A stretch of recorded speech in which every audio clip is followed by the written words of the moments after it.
नमस्कार शेतकरी बंधूंनो, 89 मराठीत आपल्या सर्वांचं स्वागत आहे. आज 27 ऑगस्ट 2026 आज सोलापूर बाजार समितीमध्ये 220 गाड्याची आवक आहे.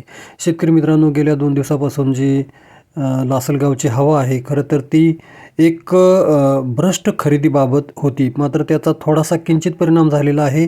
नाशिक जिल्ह्यातील काही व्यापारी किंवा नाफेड हे कांदा खरेदी करत आहे. त्यामुळं नाशिक जिल्ह्यातील कांद्याचे दर हे चढे दिसत आहे. त्यामुळे शेतकऱ्यांनी घाबरून जाण्याचं कारण नाही. काल पिंपळगाव बसवंत येथे आवक होती 16,000 क्विंटल. त्या ठिकाणी सरासरी कांद्याला दर भेटलेला आहे 4,300. पुण्याला आवक होती 11,885 क्विंटल. त्या ठिकाणी सरासरी 2600 रुपये दर भेटलेला आहे. तर घोडेगाव नेवासेला आवक होती 30,371 क्विंटल. तर त्या ठिकाणी 3200 रुपये असा भाव भेटलेला आहे. तर लासलगावला आवक होती 7,634 क्विंटल. तर त्या ठिकाणी 3,900 असा भाव भेटलेला आहे.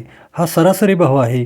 एकूणच नाशिक जिल्ह्यातील जर भाव बघितले तर ते अतिशय चांगले आहेत. लासलगावमधील रेल्वेमध्ये भरत असलेल्या कांद्याचा संबंध हा भ्रष्टाचाराशी संबंधित आहे.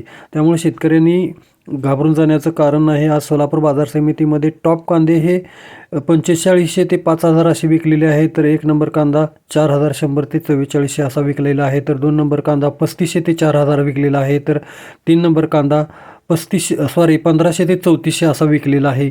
एकूणच आगामी काळामध्ये मार्केट हे वाढणार आहे. त्यामुळं चांगला कांदा पाठीमागे ठेवा आणि बाकीचा विका. नमस्कार.